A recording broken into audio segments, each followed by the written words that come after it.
a productive official visit to the Socialist Republic of Vietnam. My trip to Hanoi was another step forward in further solidifying the valuable ties between our nations and peoples. In my meeting with President Chan Day-Kwan, we committed to ramp up bilateral exchanges to boost our strategic partnership. We agreed to increase exchanges between our officials and peoples and establish a six-year action plan starting 2017 for the implementation of activities in the areas of common interest. We have also agreed to increase the volume and achieve a more balanced trade and investment. We will enhance the investment environment to make it more conducive for businesses in both countries to flourish. Aside from identifying new avenues of defense cooperation, we further agreed to strengthen existing maritime cooperation mechanisms. We will adopt measures to ensure the safety and security of fishermen from both countries. We will explore ways to intensify law enforcement cooperation against transnational crime, including the illegal drugs trade. We recognize that sustained economic growth and development rides on the back of a stable and secure environment. We reaffirm the commitment to maintaining and promoting peace, security, stability, safety, and freedom of navigation and overflight, as well as unimpeded commerce in the region, particularly in the South China Sea. We called for a peaceful resolution of disputes, including full respect for legal and diplomatic processes, self-restraint in the conduct of activities without resorting to a threat or use of force, in accordance with the universally recognized principles of international law under the 1982 UNCLOS. We are nations for peace. We will continue to be so. A peaceful region is what we owe as a legacy to our succeeding generations. We agreed to support each other in other aspects of leadership roles in the 2017 as the chairs of ASEAN and APEC respectively, and to reciprocate the warm hospitality of each of the countries. I met with several leaders from both Philippines and Vietnam companies and encouraged mutually beneficial investments in the country. My official visit to Vietnam demonstrated our adherence to an independent foreign policy which seeks cooperation and collaboration with friendly nations on the basis of sovereign equality, non-interference, and the mutual respect to protect our national interests. On a personal note, I was deeply honored to have been welcomed warmly by the Filipino community in Vietnam. They are our hard-working kababayans who continue to contribute to the social economic development of their host nation and our own country. I informed them of developments in our country, and I assure them, as I have assured you, that I will be faithful to the mandate you have reposed in me as your president. Daghang salamat. But somebody, he's a billionaire, and made some mental computation where we were chatting, they were drinking, men ako makainom. So, but during this, about to, yung bago ka matulog, we were I was given the presidential suite sa maraming upuan. A billionaire made a computation. So, Mayor, I'll give you the economic impact of drugs in the country. Your country. He said, this is the way how it goes. There are, at least, he said, you claim to be 3 million drug users and addicts. One hit daily costs around 200 or about 6,000 a month. If these users and addicts use drugs on a daily basis, that's about 18 billion a month, or around 216 billion a year. Otherwise, his money would go to food, education, health.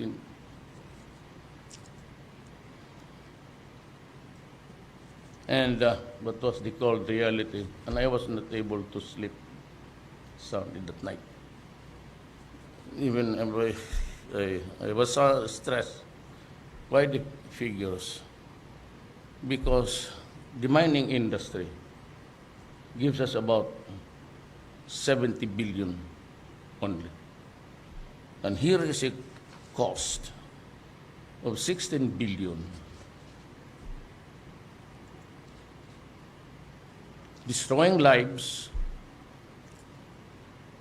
it's an investment to destroy lives. It's an investment by the drug lords that will break the social fabric of our society. Alam mo, pag may addict sa pamilya, pag mayroon na magnakaw ng mga bagay-bagay, na mga ipagbili ng mga kotse kung saan-saan, and pag wala na, they go into crime. And that is why nationwide ang crime went on a spin down. We're going down mga almost 50% in the entire country. Wala na masyadong patayan. And here is a nation which its ordinary government employees are talking as if they are gods, and to later on to be orchestrated or followed by their head. Instead of coming over, knowing fully well, it could have not escaped their attention that I entered into the presidency of a budget that was prepared by my predecessor. And that budget is in operation now. No other source. The budget for next year is being prepared. And now we have placed funds for building rehabilitations in the military camps, as I have requested the Armed Forces of the Philippines to weigh in into the problem. It's so exasperating, Rita. Knowing that, I said it could not have escaped their attention. They are running a government also. Yes. Instead of saying, Mr. Duterte, instead of killing them, why don't you build several? Well, I get funds from the Office of the Foreign Affairs, get it from Ivasco, the Secretary of the Government, get it from the funds, the Intelligence Fund of the Armed Forces of the Philippines, or Secretary Aguirre, the newest enemy of my friend. So, it's not allowed. That would be like robbing Peter to pay Paul. And this is the tragic thing about miscalculation. whether it is in business, whether a computing household, you have always to calculate correctly. That is why there is calculus, and it's the greatest need for a calculus is even in the military. The danger is always miscalculation. I don't know if those guys there have the pea-brained to think about calculations. It's only good to criticize. That's it. What's up? But in public, there is the United Nations. You can always deliver your speech there, ask the Commission on Human Rights, or voting, then go send some rapporteur. And I was investigated during my mayorship days already. And there is the result. And also, my lady, in all these years, not a single case was filed against me. It's all talk until now. Now, the question is, let's say it was quoted by the EU, by this, let's say the pea-brained lawyers there, that this official, even when he was mayor, he was threatening to kill the criminals. What an idiot group of idiots in the purest form. You know, when you want to charge me, you have to find out if the penal laws of this land would make a mayor liable if he threatens the criminals or intimidate the wrongdoers. You can read the penal codes, criminal laws of this land, you'd find nothing. And to say that this mayor has been threatening to kill criminals,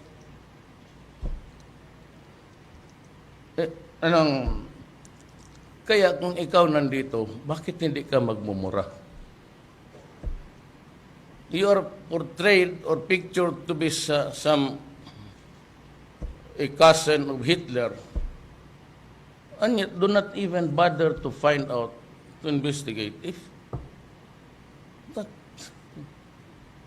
To imagine that I will be facing and even the International Court for Genocide.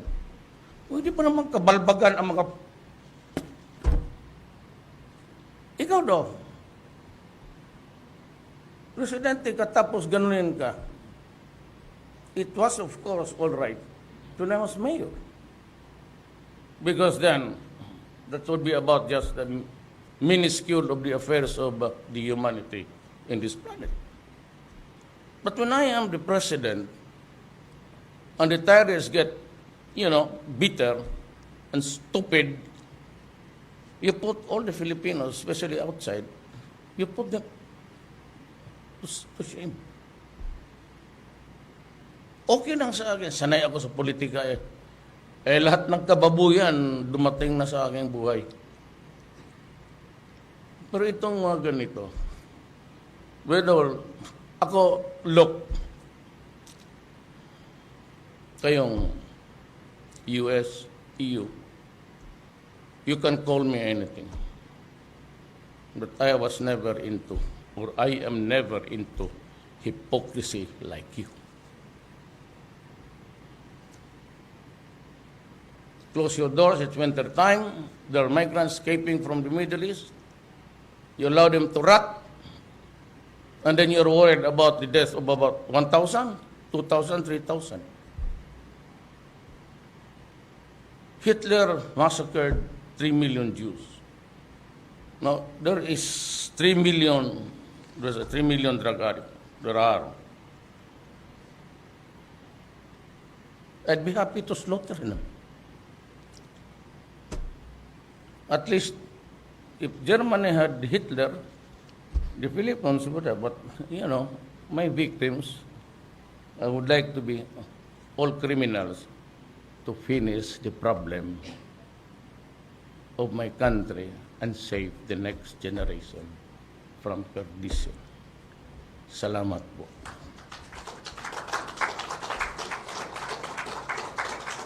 The first question is from the Philippine Star, Edith Regalado. Junior will start. Good morning, sir. Good morning, ma'am.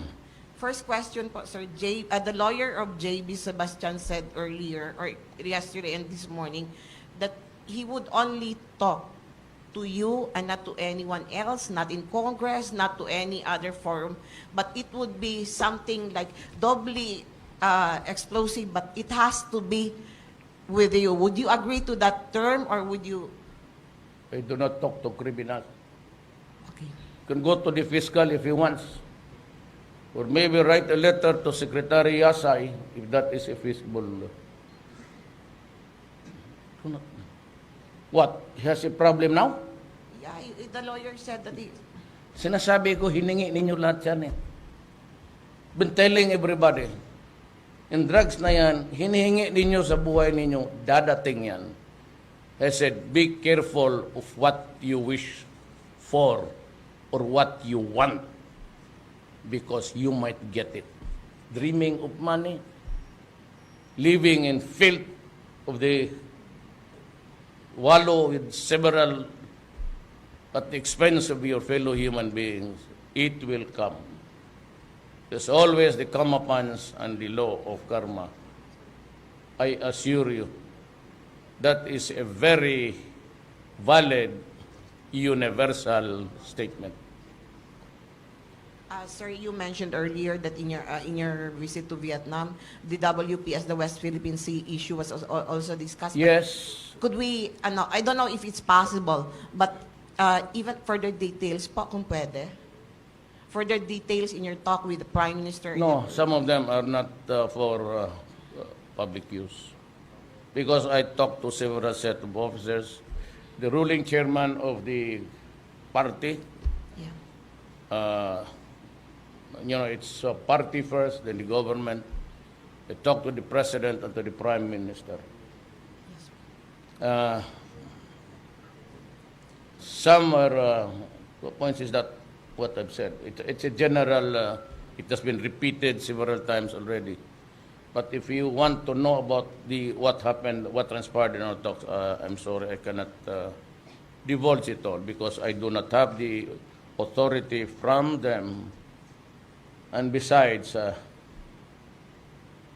put it in a correct perspective, serving the nation's respective interests. Thank you, sir.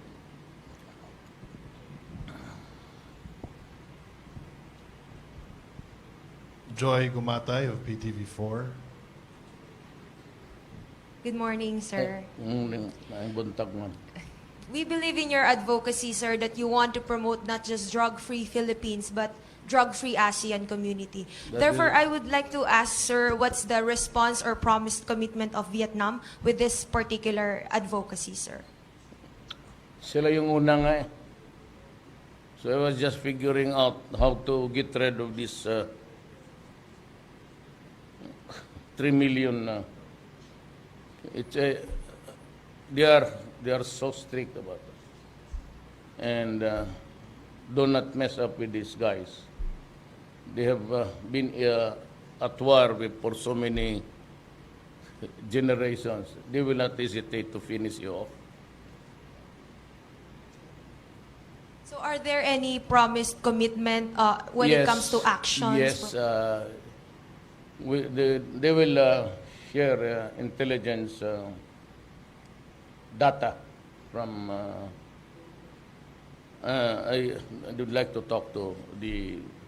I'll be sending some military and police sort of an envoy for a specific purpose. They have agreed that it should be a concern not only for the two nations but for the entire region. Salamat po. Last two questions, and one would be from Cedric Castillo of GMA7. Yes, sir. Morning, Mr. President. Sir, just to be categorical about it, sir, when you said na we are about to see the last of the joint military exercises between us and U.S., Yes. did you mean Yes, this year? in my term, yes. I don't know if that treaty would take some form, but in my term, yes. Sir, just to follow up, sir. I am not, I would not be using my, entitlement as Commander-in-Chief. I would simply say that that is the foreign policy. I do not want to tire,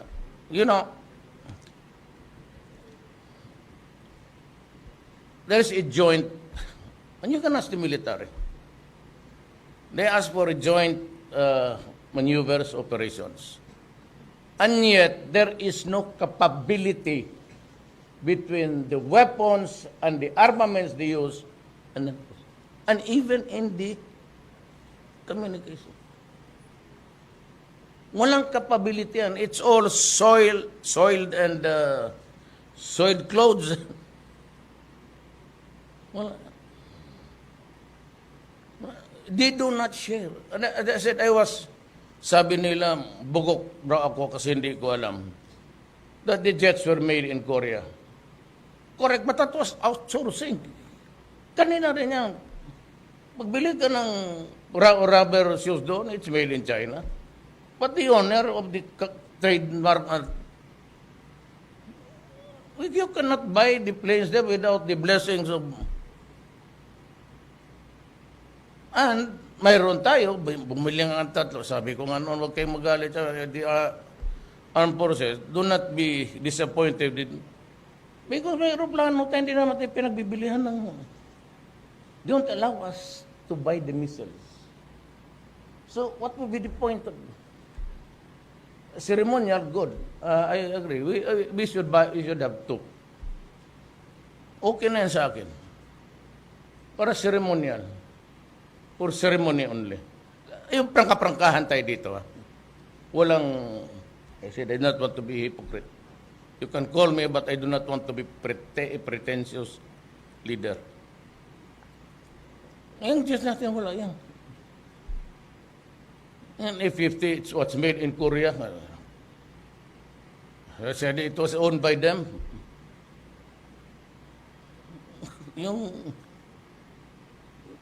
What is have the capability in Korea to make it? Transfer of technology. That's what I meant. Be careful with your hearing. You might get it wrong. So, we are a simple, we are a humble country. We are a very simple people. We would operate our government in a very simple manner. I ask everybody in this government to cooperate. I do not want to go into a massive purge of government workers and officials. Please do not tempt me to do it because sinabi ko, ayaw ko ng graft and corruption. Especially money that's intended, yung mga, well, I'm not attributing it to anybody, to the poor, to the farmers, na hindi mag-abot. O down the line, yung mga loans nila, minus dyan sa nag-facilitate, they get nothing at the end, the bottom. Skip that. I will really skin you alive. I'm warning those in government. I promise the people a clean government. Huwag ninyong akong hiyain.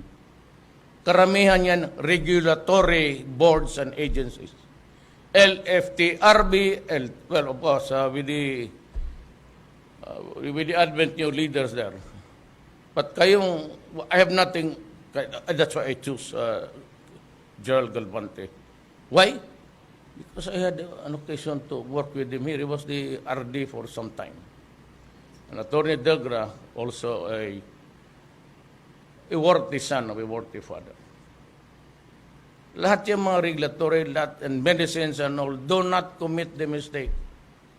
I will read your name in public. and will ask you to resign. Pag ayaw mo mag-resign, ibulong kita doon sa mga adik na, yun ang nag-squill sa iyo. Okay, good. Do not force me to place you in a very uncomfortable and awkward position. Listen to me now. Wala kang eskapo. My mandate is for 6 years. In the fullness of God's time, if He'll make me alive, and you're a corrupt, kaya mo na dumaan na yun. Those were the days when everybody was on the take, everybody would, nandyan sa custom, may bagong tao dyan. BIR, may bagong tao dyan. Lahat. Now, you used to earn how much? Millions? But okay, this time, just keep safe. And if that is not enough, if there's a salary that will be forced to, go to the office and you earn only that much, okay, you resign. Total, meron, you've had your fill all these years. Kayong nasa, alam mo na, BIR, tapos yung customs noon, you've had your fill. Tama na yun. Yung importation na sa bigas, kota-kota. I've lost along the way several friends now. Do not, huwag kang pumunta sa akin and start to defense. I leave it to Secretary Lorenzana. I am not a technical man. Do not come to me to make a whisper here on that. And besides, Lorenzana would not follow me if I give him a wrong order. Huwag kayong pumunta sa, I've lost 2. Ayaw na nila akong pati. I don't give it down. I don't give it down. If I lose a friend, I lose you, fine. This is not my property. This is not my hacienda. Lahat. Police, military, civilian employees. Wala masyadong problema. Not because you're here, but you do not go out of the camp unless you are ordered by the camp commander to go out. But the police, they go out every day reporting for duties. And I know that the salary is really terribly, terribly low. That's why I am insisting that by next year, yung dublado na sweldo ng military pati police tapos na. I cannot operate a government with a corrupt police. I cannot run a government with a corrupt bureaucracy. I do not want to fail on a promise. One of the things that we discussed in the transact business, would there be corruption and all of these things, because we have been known for that? I said, no. I assure you, do not even give me the name of the complainant. Just let me know, and I will take him out. Pinag-usapan na yung matagal. Doing business. There are also newfound billionaires there interested in coming. But they have heard so much about corruption in the Philippines, how hard it is to get their papers. Each department now, nothing of the past 4 years, NEDA. And even yung sa train and apply namin, until now, it's pending there. Wala naman kayong technical. Mabuti na. Ito bago. I am talking of the past tense. Good as in another time to discuss corruption. Baski na umaga na. Wala naman kang it's not, there's no technical office in that NEDA. So, there's really nothing to compute. So why would it take you years? All departments, 1 month. Down the line, local governments, issuance of licenses, permits, police clearance, fiscal, court, 3 days. 3 days that yan, down the line, from the office of the president down to the barangay. 3 days. After 3 days, labas mo. Denied? What for? Why? Kung nandyan, release ninyo. Now, I'm addressing myself to the people of the Philippines. If you experience any event or incident in the fashion that I'm setting the rules now, let me know. Let me know. You go to your sa mga pari ninyo. You do not give me your name if you're afraid. Just give me the SOB. Wala na yung, hindi na kasi, alam mo, yung tao, you're not even milking government. Actually, at the end of the day, you're milking the Filipino people. Please. Lahat ng mga criminal, I'm telling you now, drugs, stop it, or I will really kill you. Siguro, magka-problema ka man, huwag kang pumunta sa akin. You ask for it, if you want, you bring your secret to your grave.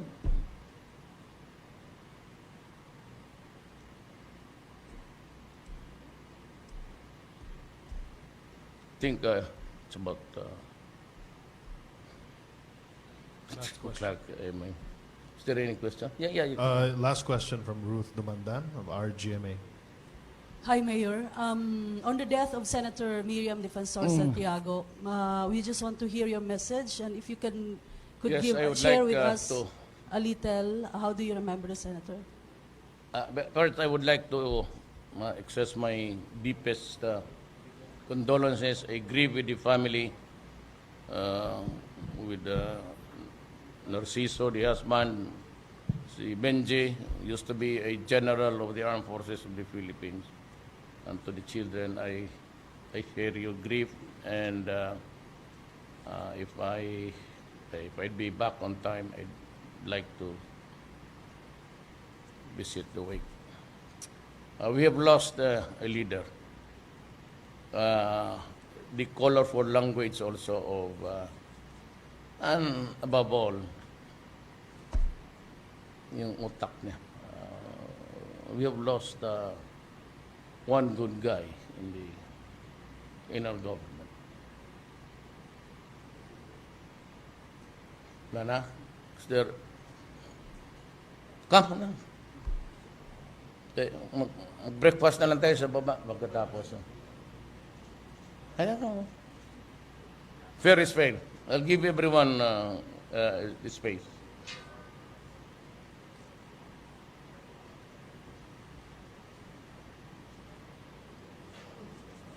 Bakit may whisper mo yung tanong mo? You use the... Good morning, Mr. President. Yes, sir. Good morning.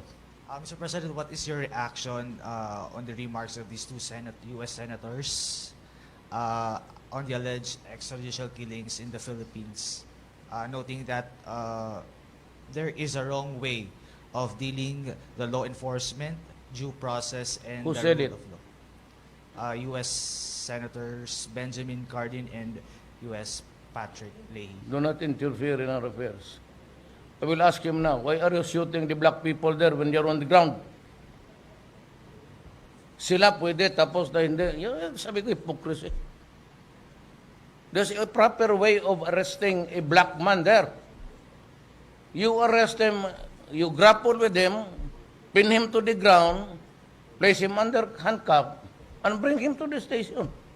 Do not shoot him with the video and the cameras all around. So I'm returning the courtesy. Sanay kayo ng ganun eh. You criticize people outside of your Congress. Crazy.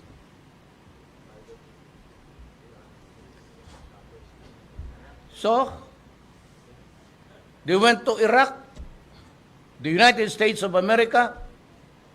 President ordered the armed forces of the United States to enter Iraq on a flimsy excuse that there is a weapon of mass destruction, joined by the British government and people. What did they find? Nothing. What happened? They killed Saddam. Now Iraq is a fractured country. They undermined Libya.